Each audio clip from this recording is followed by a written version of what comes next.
loads of people were saying, "Where is he now?"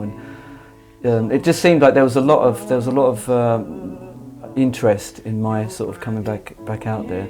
So when the Earthbound album got re-released, well, not re-released digitally, it's never been released digitally. So it means that anyone can stream it, download it now, which just didn't happen, has never happened before. So that made us kind of think, well, you know, let's start reconnecting with people that might be interested in what I'm doing. And it's a huge change for me because, as I said, I've been in a sort of supporting role for years. I mean, I deliberately stepped out of the spotlight because it was kind of a crazy roller coaster ride. And then I became a father, and I wanted to be a proper father, you know. So I thought, well, let me just kind of withdraw from things. And I never stopped writing. I've always been writing, but I deliberately thought, you know, let me step back a bit, and because it's a different game when you're being the artist and you're promoting.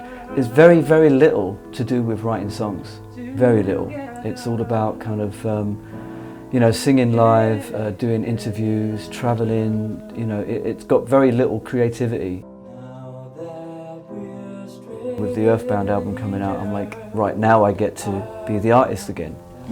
So that's what we're doing. We're sort of kind of starting to sort of drip feed songs that have been in the vault for a long time. It was never put on sort of streaming platforms. It was never made available on iTunes or anything.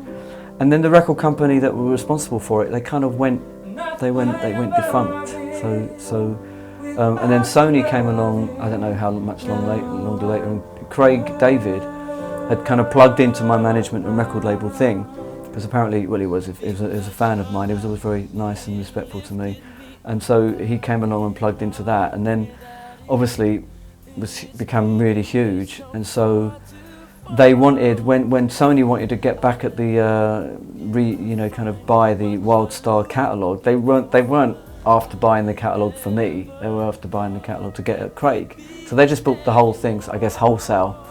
And so my stuff was just sitting there kind of doing nothing. I don't even think they were aware that they had it. So when we did a little bit of digging and said, how do we get this thing online? Obviously Sony were the new owners of it. So then we spent a long time kind of trying to get through to the right people to get it put online. So yeah, that's why. It's basically the time it came out, it was never that, it was not that era where things automatically now, I think to get physical copy now is the rare thing, isn't it? It's, you know, but then digital copy was like, huh, what does that even mean? Music's always come first to me, not presence or celebrityhood. It's never been something, I'm just not interested in that, never have been. I mean, stepping into this whole social media thing for me has been really difficult because I'm like super shy, and I'm not someone that walks around, you know, this is me buying cat food in Sainsbury's, oh look, special offer, you know, it's just, that I ain't that man. You know, I am someone that sits in front of the keyboard all day and sings myself hoarse, but you know, and so, you know, I'm finding that transition a bit of a challenge. But if that's what it takes to reconnect with people and to sort of get back out there, then you know, there are worse ways of, you know, making a living than every now and again I've got to take a few pictures and, you know, well, usually someone else does it. But I didn't just walk into a record company and sign. It had been, you know, and I just kept going, kept believing throughout all of it. So it just, you know, then I found myself on Top of the Pops, because to me, growing up, Top of the Pops was it. You know, that was where you had to be. That was made Itsville, and it was almost like the sort of finish line, but the start line as well. And so when I got to do Top of the Pops, I did it twice, which was amazing. I was like, it just felt like an absolute dream. And then you kind of, you know, the schedule was nuts. I remember in 1 week I had like a live show, you know, live on the Lottery in front of 10 million people, and then Top of the Pops was being filmed, and then a live, you know, a gig or something, and it was just so nuts. It was like every week was full of like real scary kind of life-changing sort of, you know, events that I'd dreamed of all my life, but when you're doing it, it doesn't feel real, you know. And I remember my first gig at the Jazz Cafe in Camden, about 3/4 of that of the gig, it felt like I was in an altered state because I was so scared. I was so nervous. I get so nervous, which is another reason why it made it a little bit easier for me to step out of the spotlight, because I get such bad stage fright.